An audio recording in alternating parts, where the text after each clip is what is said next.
ಜಿಲ್ಲೆಯ ವಿವಿಧ ದ್ವೀಪಗಳನ್ನು ಒಳಗೊಂಡಂತೆ ಸಂಪೂರ್ಣ ಕರಾವಳಿ ಪ್ರದೇಶದಲ್ಲಿ ಹೊಸ ದೃಷ್ಟಿಕೋನದೊಂದಿಗೆ ಪ್ರವಾಸೋದ್ಯಮವನ್ನು ಅಭಿವೃದ್ಧಿಪಡಿಸಲು ಸರ್ಕಾರ ಉತ್ಸುಕವಾಗಿದೆ.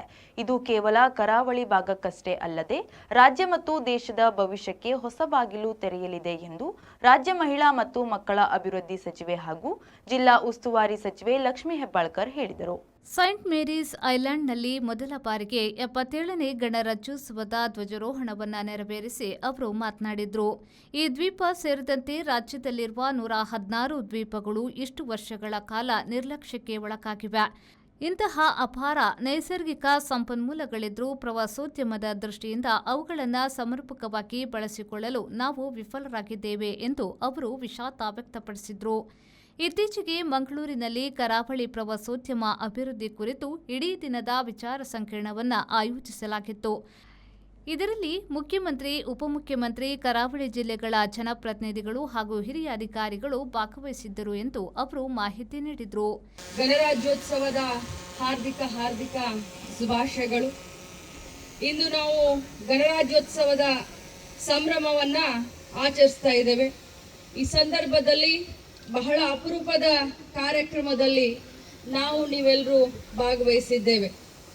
ರಾಜ್ಯದ 116ನೇ ಮತ್ತು ಕರ್ನಾಟಕದ ಅತಿ ದೊಡ್ಡ ಐಲ್ಯಾಂಡ್ ಎನ್ನುವ ಹೆಮ್ಮೆಗೆ ಕೂಡ ಪಾತ್ರವಾಗಿರುವ ಸೈಂಟ್ ಮೇರೀಸ್ ಐಲ್ಯಾಂಡ್ನಲ್ಲಿ ಇಂದು ಪ್ರಥಮ ಬಾರಿಗೆ ಧ್ವಜಾರೋಹಣವನ್ನ ನೆರವೇರಿಸುವ ಮತ್ತು ನಿಮ್ಮನ್ನೆಲ್ಲ ಉದ್ದೇಶಿಸಿ ಮಾತನಾಡುವ ಸೌಭಾಗ್ಯ ನನಗೆ ಸಿಕ್ಕಿದೆ.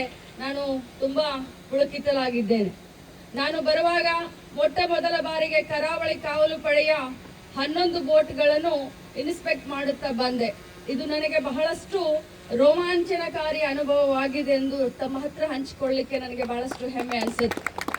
ಇಲ್ಲಿ ಕರಾವಳಿ ಕಾವಲು ಪಡೆಯ ಪೊಲೀಸರಿದ್ದೀರಿ. ಉದ್ಯೋಗದ ಜೊತೆಗೆ ರಾಷ್ಟ್ರದ ರಕ್ಷಣೆಯಲ್ಲೂ ಮಾಹಿತಿದಾರರಾಗಿ ಕೆಲಸವನ್ನ ಮಾಡುತ್ತಿದ್ದೀರಿ ಮತ್ತು ಬೀಚ್ ಸ್ವಚ್ಛತೆಗೆಂದು ಬಂದಿರುವ ಸ್ವಯಂ ಸೇವಕರಿದ್ದೀರಿ. ಕರಾವಳಿ ನಾವಿಕ ದಳದ ಸಿಬ್ಬಂದಿಗಳು ಕೂಡ ಇಲ್ಲಿದ್ದೀರಿ.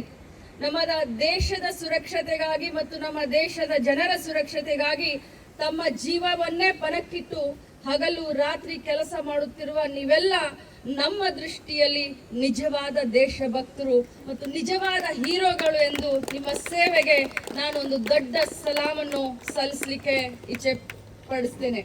ಈ ಸಂದರ್ಭದಲ್ಲಿ ವಿಧಾನ ಪರಿಷತ್ನ ಸದಸ್ಯರಾದ ಚನ್ನರಾಜ ಹಟ್ಟಿಹೊಳಿ, ಕರಾವಳಿ ಅಭಿವೃದ್ಧಿ ಮಂಡಳಿಯ ಅಧ್ಯಕ್ಷ ಎಂಎ ಗಫೂರ್, ಜಿಲ್ಲಾ ಗ್ಯಾರಂಟಿ ಯೋಜನೆಗಳ ಅನುಷ್ಠಾನ ಸಮಿತಿಯ ಅಧ್ಯಕ್ಷ ಅಶೋಕ್ ಕುಮಾರ್ ಕೊಡಪೂರು, ಜಿಲ್ಲಾಧಿಕಾರಿ ಟಿಕೆ ಸ್ವರೂಪ, ಜಿಲ್ಲಾ ಪಂಚಾಯತ್ ಸಿಒ ಪ್ರತೀಕ್ ಬಾಯಲ್, ಜಿಲ್ಲಾ ಪೊಲೀಸ್ ವರಿಷ್ಠಾಧಿಕಾರಿ ಹರಿರಾಮ್ ಶಂಕರ್ ಸೇರಿದಂತೆ ಹಲವರು ಉಪಸ್ಥಿತರಿದ್ದರು.